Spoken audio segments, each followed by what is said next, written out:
3 years into our engagement. My fiancée said she was going to the United States for further studies. I believed her. Right until my future mother-in-law's hand slipped in the family group chat and she accidentally posted an ultrasound image. Right there on the scan were the words, Mr. Jason, MS, Oriana. I stared at my phone screen for 3 seconds, then quietly ordered myself a bowl of ramen. You can't call off an engagement on an empty stomach. Chapter 1. My phone buzzed. A new message popped up in the family group chat. Sender, Oriana's mother, Valentina. An image. I thought it was another one of those health tip memes she loved spamming in the chat, so I casually tapped it open. Ultrasound scan. At the top right corner was a line of text. Mr. Jason, MS, Oriana, 14 weeks pregnant, fetus developing well. I stared at that line, then read it again. Jason, Oriana, 14 weeks pregnant. 14 weeks. My fiancé has only been abroad for 3 months. Damn. The timeline matches up so perfectly they practically calculated the ovulation date for me too.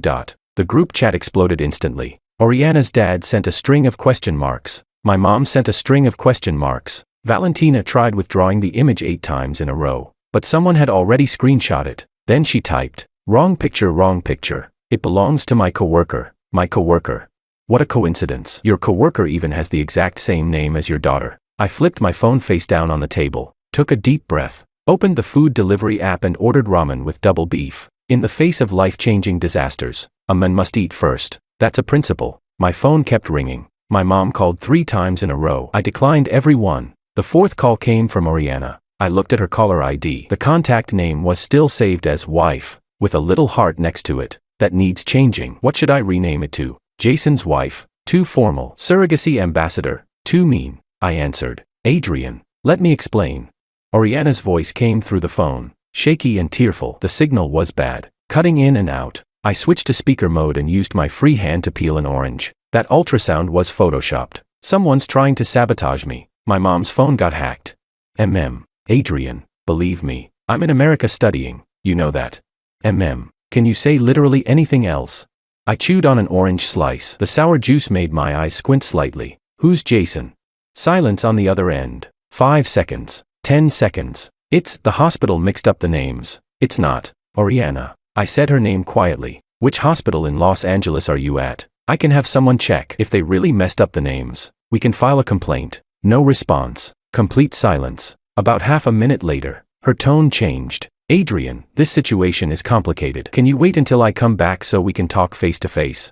I squeezed the orange peel in my hand until a bitter citrus scent seeped out. No need. What do you mean? I mean there's no need to talk in person anymore. I stood up and walked to the window. Downstairs, an old man was walking his dog. The corgi took 2 steps and flopped onto the ground every few seconds. Honestly, same mood. The wedding is off. The bride price, $368,000, and the car too. Tell Jason to compensate me at full value. Adrian, you. I hung up, then changed her contact name to former business partner, investment withdrawn. My delivery arrived. While crouching by the doorway unpacking my ramen, my buddy Aaron called. Holy shit, Adrian. Screenshots from your family group chat already made it to me. You got cheated on, bro. You actually got cheated on. Yeah, news travels fast, brother. Don't bottle it up. If you wanna cry, I got shoulders. I'm eating ramen. Want some? Got extra beef. Aaron went silent for 3 seconds. Did you mentally snap or something? I stuffed a tangled mess of noodles into my mouth. No, I just think a former fiancé who flew overseas to have another man's baby isn't worth starving over. Aaron fell silent again. Fair enough. So what are you gonna do next?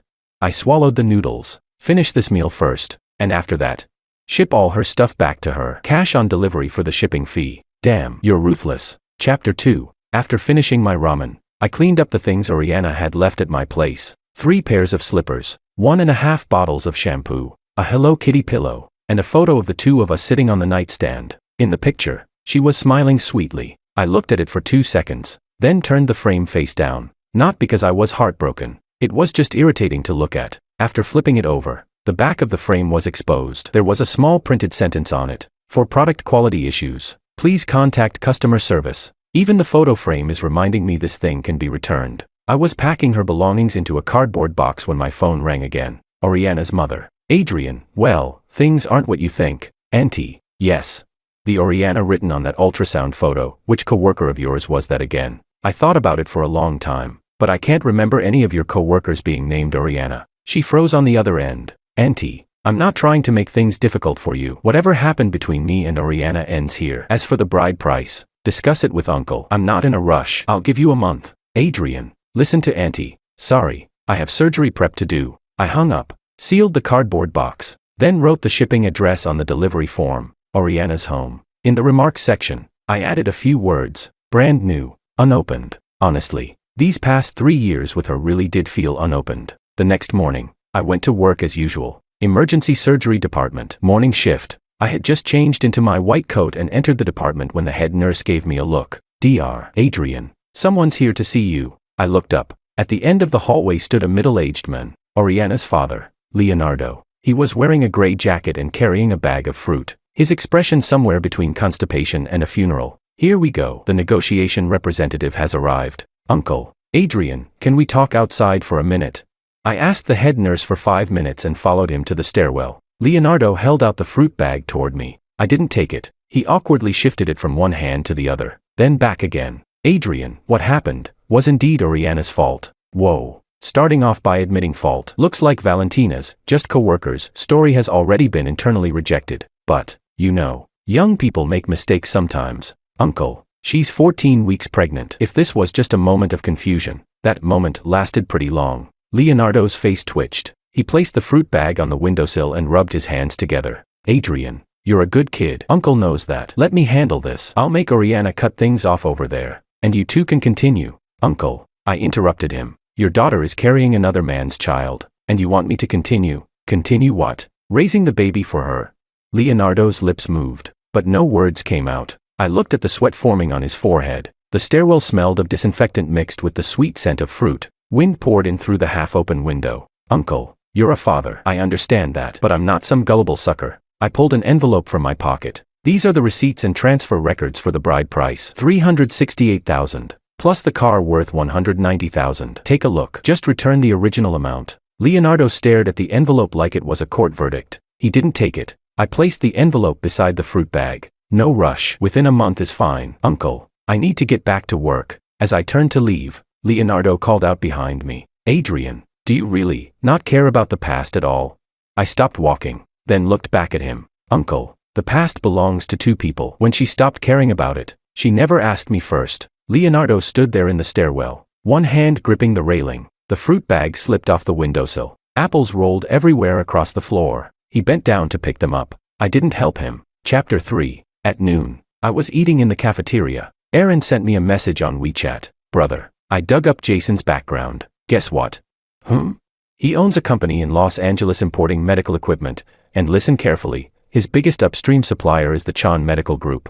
I chewed my rice slowly. Chan Medical Group, founded by my grandfather, managed by my father now, and I'm the first successor written into the family trust. Of course, Oriana knew none of this. All she knew was that I was a surgeon making a little over $20,000 a month, driving a car worth barely over $100,000. Living in a 90-square-meter 2-bedroom apartment near the hospital. She didn't know I bought that cheap car on purpose because expensive cars cost too much to park at work. She didn't know the entire office building underneath that apartment belonged to my family. And she definitely didn't know that her new man, Jason, had to smile politely at my dad's purchasing managers every month just to secure inventory. Crazy coincidence, right? Aaron spammed a string of laughing emojis. You want to crush him? One phone call and he's done, brother. I put down my chopsticks. Thought about it for a moment. No rush. Why not? Let the bullets fly a little longer. Let him have the baby first. Then I'll tell him whose name signs his paychecks. 3 in the afternoon. Oriana called again. This time, I answered. Adrian, I know you're angry, but can you give me one chance? I want to explain everything to you in person. Her voice sounded much calmer than yesterday. There was even a rehearsed softness to it. Explain what? Explain us. There is no us anymore. Adrian. Her voice rose. Can't you at least hear me out? What happened with Jason? It was an accident. Accidentally getting 14 weeks pregnant is pretty impressive. You, Oriana. I leaned back in my chair and looked out the window. Before you left the country, I asked if you wanted to travel together. You said you were busy. I asked if you wanted to meet for dinner. You said you were busy. For 3 months. You only called me 4 times. None of those calls lasted longer than 3 minutes. Silence filled the other end. What you were busy doing. I know now. Adrian, your father already knows about returning the bride price. Go live happily with Jason. I'm not stopping you. I hung up, then opened the food delivery app. Tonight felt like a barbecue pork rice kind of day. That evening, on my way home, I passed the package lockers at my apartment complex, so I mailed something. The Hello Kitty pillow, addressed to Jason. In the remarks section of the shipping label, I wrote, "Dear Mr. Jason, this is a personal belonging your wife left behind at her ex-fiancé's residence. Please kindly receive it. Best wishes. Proper etiquette matters. A man shouldn't lose his manners just because he got cheated on. Chapter 4. Friday night. Aaron dragged me out of the house, insisting he was going to help me relax. I didn't want to go. Then he said he was paying. I left immediately. If it's free and you don't eat it, you're an idiot. He booked a private room at a Japanese restaurant. Bro, you know what? I even arranged someone for you. My chopsticks paused midair. You set me up on a blind date. Not a blind date. She's a new designer at my company. Pretty cute. Single. I just figured you need to move on instead of sitting at home eating takeout every day. What's wrong with takeout? Takeout's way more loyal than my ex-fiancé. At least Ramen won't run off to America and get pregnant by another man. Aaron choked on his own words. The door slid open. A girl walked in. Long hair, white blouse, a tiny mole resting above her collarbone. She was carrying a canvas tote bag. As she stepped inside, she tripped over the doorway and stumbled forward. The tote bag flew out of her hand and landed directly on the table in front of me. Everything inside scattered across the tabletop. Lipstick, keys, a pack of unopened tissues, and a condom. The three of us simultaneously lowered our heads to stare at it. The air froze solid. Her face instantly turned red all the way to her ears as she scrambled to gather her things back up. That was company employee benefits. No, I mean, the pharmacy gave it away for free. Not that either. Aaron's face was already twisting from trying not to laugh. Expressionless, I pushed the condom back toward her. You should keep better track of that. Dropping one on the floor is bad luck. She looked up at me. I looked back at her. Then I recognized her. Oriana's college roommate, Carmen. The last time I saw her was at Oriana's birthday party 2 years ago. She'd sat quietly in the corner decorating frosting flowers on the cake and barely spoke. Clearly, she recognized me too. Her face went from red to white. You're Oriana's ex-fiancé, I said. Ex-fiancé, she repeated. The private room became so quiet we could hear the birthday song from the neighboring table. Aaron looked at me, then at her. Phone still frozen in his hand. You two know each other? We do, I said. She's Oriana's college best friend. Aaron's expression went through an entire emotional journey, from shock to panic, from panic to guilt, finally settling into complete despair. I didn't know.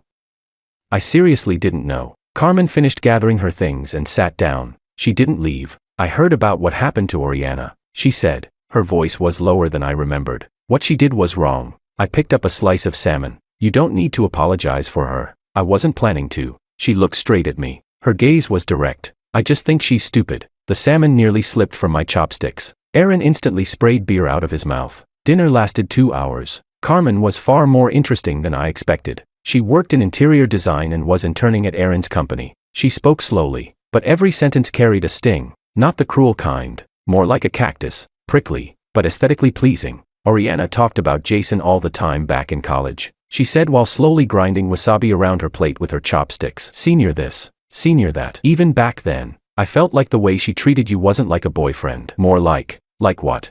Like she was holding a stable investment fund, reliable whenever needed, and when she didn't need it, she'd just leave it there collecting interest. I looked at her. That metaphor sounds oddly professional. I lost money trading stocks before, so the understanding runs deep. Beside us, Aaron was laughing so hard he looked like a dehydrated fish, slapping the table. What even is this chemistry between you two? Chapter 5. When dinner ended, it was raining outside. Carmen hadn't brought an umbrella. I glanced at the shared umbrella stand by the entrance, inserted 2 coins, then handed one to her. She took it. Thanks. You're welcome. $2. Pay me back next time. She froze for a second, then she laughed. Not the polite kind of laugh, the kind where her front teeth showed and her eyes curved into crescents. Rain hammered against the awning overhead with sharp popping sounds. She walked a few steps with the umbrella, then turned back to look at me. Adrian, yeah.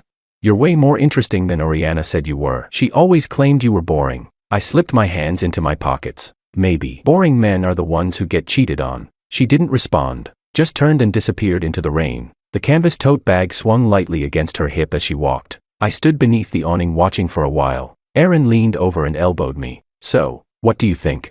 About what? Carmen, what do you think of her? I glanced at him. She still owes me $2. I'm asking if you're interested in her. I looked toward the direction she had disappeared, in the rainy haze. Only a blurry silhouette remained. Help me check whether she has a boyfriend. Aaron wore the exact expression of a man thinking, I knew it. Jason brought Oriana back to the country. Aaron was the one who told me. Guess what? Those two actually hard-launched their relationship on WeChat Moments. They even posted a whole maternity photo shoot from LA. Caption says, the best time of our lives. I opened WeChat Moments. Oriana wore a white dress, standing sideways beneath palm trees, her stomach already slightly rounded. Jason hugged her from behind, chin resting on top of her head. Maximum filter usage. Maximum cringe caption. The comments section was filled with, so happy for you too. Congratulations, congratulations. But I noticed something. Oriana had blocked me from seeing the post. Aaron had sent me screenshots. Good block. Saves me the trouble of liking the post and typing congratulations myself. How do you feel? Aaron asked. How do I feel? I locked my phone and twisted open a bottle of mineral water. I feel like his posture while holding her waist is bad for the spine. Patients with lumbar disc herniation usually shouldn't apply force like that. Can you react like a normal human being for once? What's there to react to? Her life has nothing to do with me anymore. I took a sip of water, but she still hasn't returned my bride price. That weekend, the hospital hosted a medical industry forum. I attended as one of the young surgical representatives. When I arrived at the venue to sign in, I saw a name on the guest list. Jason. ZH Medical Devices, USA, Company, Ltd, CEO. He came too. Fate really is unavoidable sometimes. I signed my name and found a quiet corner to sit in. During the tea break, a tall man appeared in the crowd. Sharp suit, hair slicked back with gel, shoes polished bright enough to reflect light. Jason. Two assistants followed behind him carrying coffee cups while his eyes swept across the room. Then he saw me. His smile froze for about 0.3 seconds, then returned immediately. He walked over. Adrian. Mr. Jason. I didn't stand. I stayed seated, tilting my head slightly to look up at him. He smiled. That standard fake smile everyone wears at business receptions. Long time no see. I heard you're working here as a surgeon. Not bad. Not bad. My hands are still steady enough to hold a scalpel. He sat down across from me. About what happened with Oriana. Yeah. I know you probably feel uncomfortable, but love is complicated. Mr. Jason. I interrupted him. What? Did you receive the package? The Hello Kitty pillow? A crack finally appeared in his smile. I received it. Good. Then regarding the bride price, when would it be convenient to discuss repayment? $368,000, plus a car worth $190,000. Since you took the person, you should settle the bill. The smile on his face finally collapsed completely. Adrian, what exactly do you mean by that? Oriana and I truly love each other. I don't care whether your love is real or fake. I only care about my money. I stood up. Now we were eye level. He was half a head taller than me, but I noticed him step back half a pace. $558,000 within 1 month. Thank you. I picked up my teacup. The tea's good. You should try some too. Chapter 6. I left, without looking back, but I could feel his gaze on me like two dull knives, not sharp enough to hurt, but annoying enough to be irritating. The conference continued. Jason went on stage to give a presentation about his medical equipment import business. The PowerPoint was flashy. The numbers were real. Annual revenue of $12 million. Partnerships with 37 hospitals. Major suppliers including.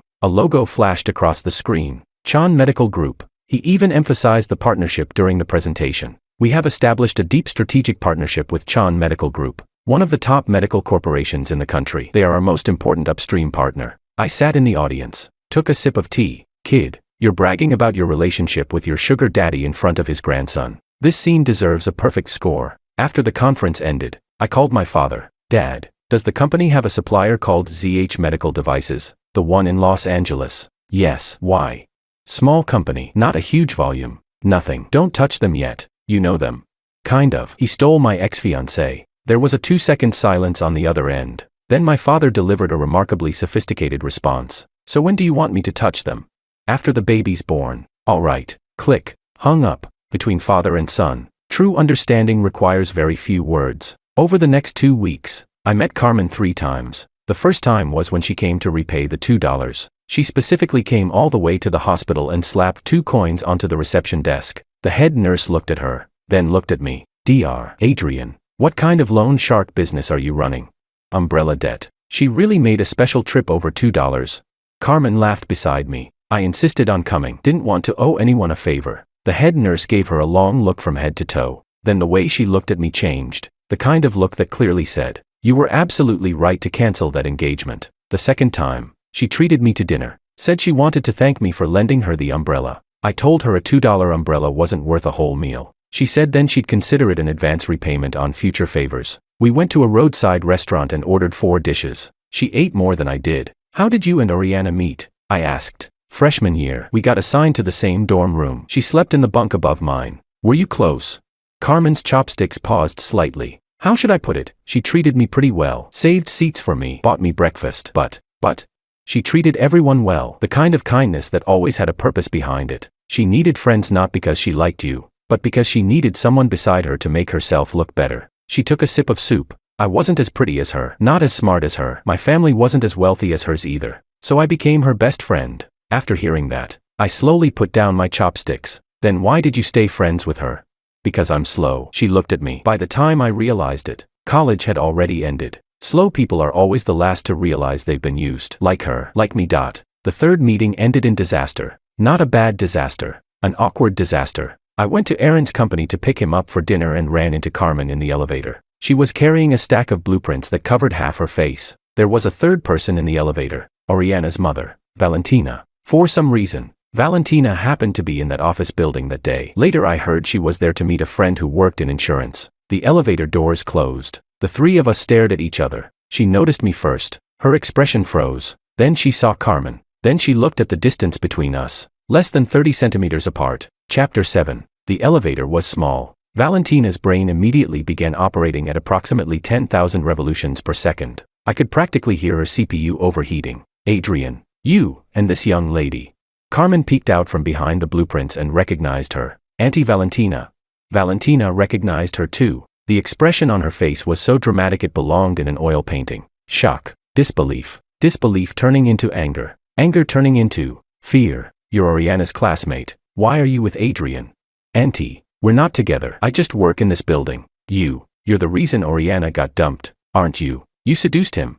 Carmen's eyes widened. I nearly laughed out loud. Amazing. Your daughter flew overseas to get pregnant by another man. And somehow you're accusing someone else of seducing me. This level of shameless blame shifting would earn applause from traffic police. Auntie, I said. What? First, Carmen and I ran into each other by coincidence. Second, even if we were together, it has nothing to do with Oriana, because Oriana and I ended a long time ago. Third, the elevator arrived. The doors opened. Third, there are 21 days left before the deadline to return the bride price. Please remind your daughter. I walked out of the elevator. Valentina stood inside, lips trembling. The elevator doors slowly closed. The last thing I saw was her shaking hand gripping the elevator wall. Carmen followed me out. Weren't you a little too harsh just now? Not harsh. I was just collecting a debt. She looked at me, then lowered her head and laughed softly. Her shoulders trembled slightly. You're really a strange person. People who've been cheated on usually end up a little strange. That night, Oriana sent me a message on WeChat. Adrian, are you with Carmen now? I replied with one character, a question mark. My mom said she saw you two together. You did it on purpose, didn't you? You got close to her just to make me angry. I typed out a sentence, then deleted it, typed another, deleted that too. In the end, I only sent 4 words. None of your business. Then I blocked her. The screen dimmed. I tossed my phone onto the table. Outside the window, the streetlights blurred into soft yellow smudges through the fog. I leaned back against the sofa and stared at the ceiling. Honestly, for one brief moment, my chest tightened a little, not because of Oriana, but because I suddenly realized something. I had spent 3 years sincerely participating in a fake relationship. The feeling wasn't heartbreak. It felt more like discovering that the $100 bills in your wallet, the ones you'd carried around for 3 years, were counterfeit. It doesn't hurt, but damn, what a loss. Chapter 8. The 4th time I met Carmen, she was the one who invited me out. Adrian, are you free? I need help checking out an apartment. An apartment? I'm moving. My current place is too far from work. Aren't you a doctor? Help me see if the lighting and ventilation are healthy. Yuri asking a surgeon to evaluate apartment ventilation. What do you think I am? A pulmonologist? But I went anyway. The apartment was on the 6th floor of an old building. No elevator. By the 4th floor, she was already out of breath. You don't exercise much, do you? Designers do all our exercising with our wrists. Then why buy a 6th floor apartment? Because it's cheap. I looked at her leaning forward with her hands on her knees, panting for air. Her hair clung to her cheeks, sweat glistened on the tip of her nose. Then I took the water bottle and bag from her hands. Come on, only 2 floors left. She looked up at me. You're not tired? I stand at operating tables for 6 hours straight every day. 2 flights of stairs are nothing. The corner of her mouth lifted slightly. She didn't say anything, just followed behind me. The apartment wasn't bad. Good sunlight. A small window in the bathroom. There was a crack in the living room wall, hidden behind a painting left by the previous tenant. You should pay attention to this crack. Could be structural settling, I said, pointing at the wall. How do you even know that? I've cut through too many human bones. I've become sensitive to cracks. She burst out laughing. Standing by the window, sunlight struck the side of her face, turning her eyelashes gold. I froze for a second, not because my heart skipped a beat. It was more like, this scene deserved to be photographed. Adrian, stay awake. The corpse of your last relationship isn't even cold yet. After leaving the apartment, we ate noodles downstairs at a small noodle shop. She ordered beef noodles, large bowl, extra egg. You eat a lot. A designer's happiness depends entirely on carbohydrates. I watched her noisily slurp noodles while soup splashed onto her chin. She casually wiped it away with the back of her hand. No pretending. Completely different from Oriana. Oriana always ate in tiny bites. In public, she never even opened her mouth too wide. Every photo she posted online was heavily edited. Carmen was different. She lived like a giant bowl of spicy beef noodles overloaded with chili peppers, steaming hot, unafraid of burning her mouth. Adrian, yeah. You've been staring at me eat noodles for 3 straight minutes. I'm contemplating a medical issue. What issue? With the way you eat. Don't you get acid reflux?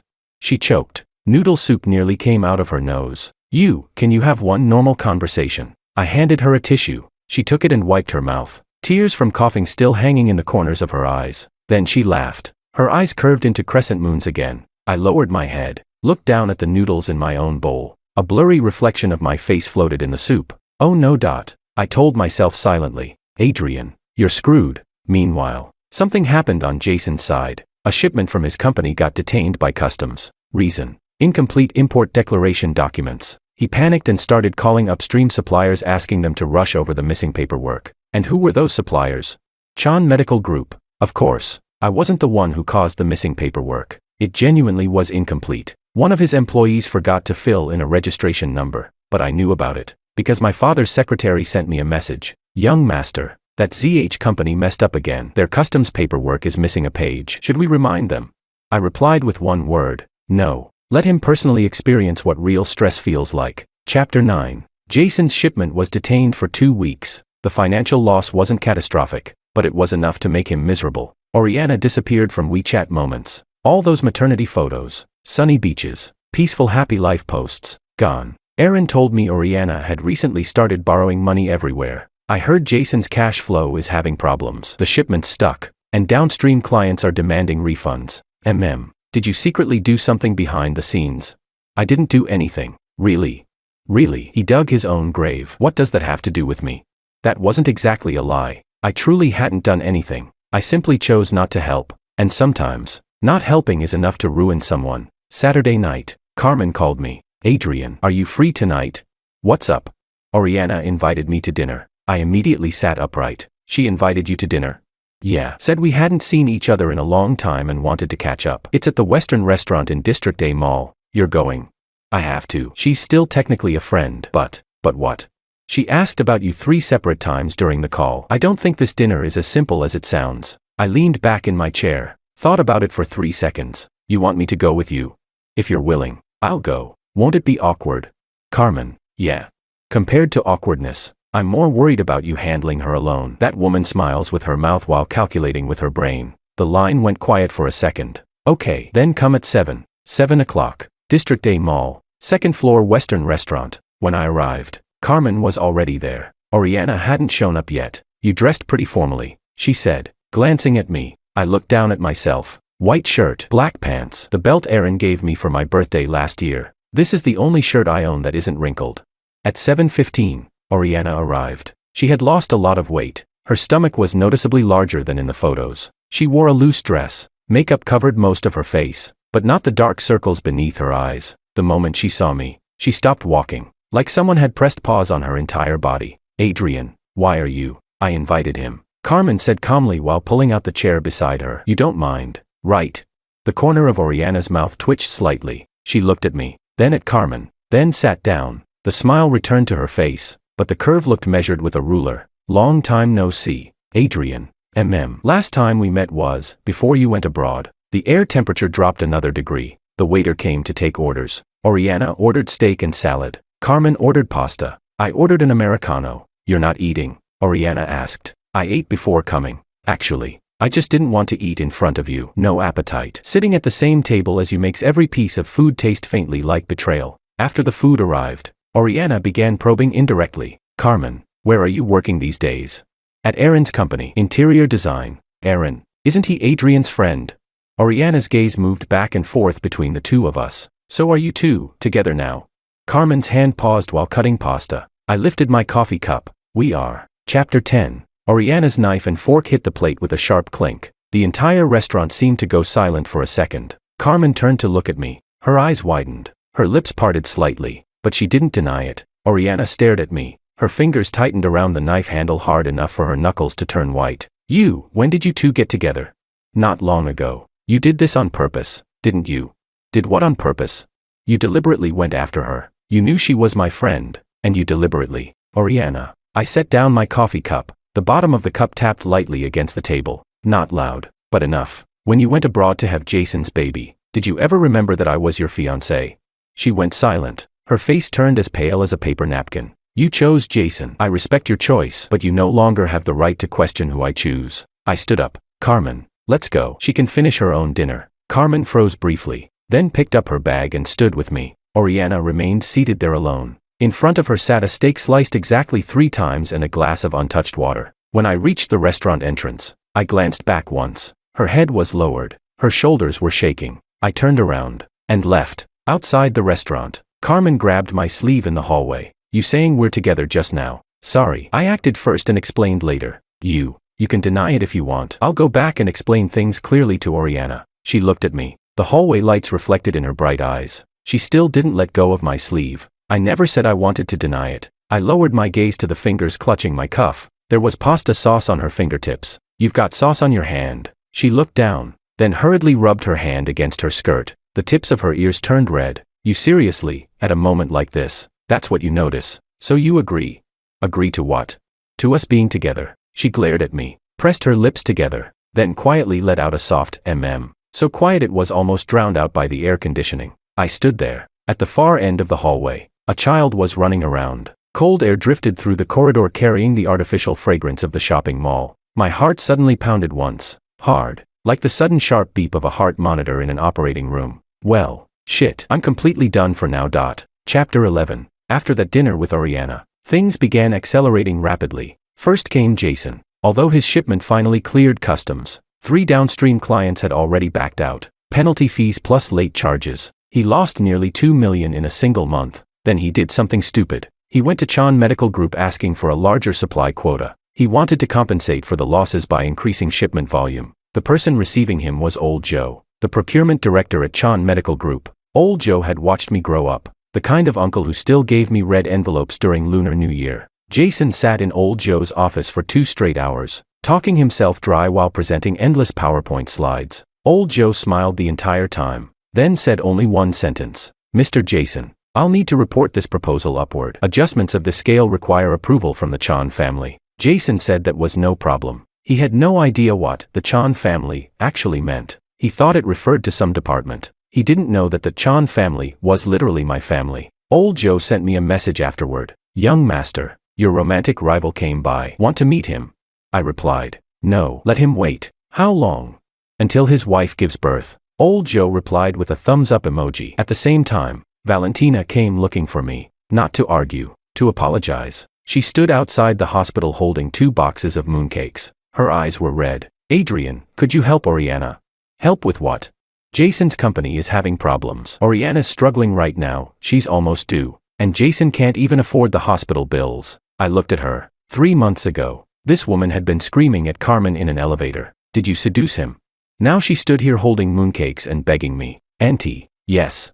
Oriana is carrying Jason's child. If Jason's company has problems, then Jason should solve them. Coming to me isn't very appropriate. But Oriana, she regrets it now. She's told me so many times that the person she feels most sorry toward is you. Auntie, I interrupted her. Her regret is her business, but her regret is not my responsibility. Valentina stood there silently. The mooncake boxes trembled slightly in her hands. There are 3 days left before the bride price deadline. Please remind her. I turned and walked back into the hospital. Behind me came the sound of a suppressed sob. I didn't stop walking. Not because I was cruel, because I was clear-headed. When sympathy is given to the wrong person, it stops being kindness, it becomes stupidity. That night, Carmen came to my apartment and cooked dinner. She made 3 dishes: braised ribs, sweet and sour cabbage, tomato egg soup. The ribs were too salty. The cabbage was slightly undercooked. The soup was decent. So, how is it? She asked while holding her bowl. Your cooking skills are roughly equivalent to a first-day surgical intern entering an operating room. She tapped my bowl with her spoon.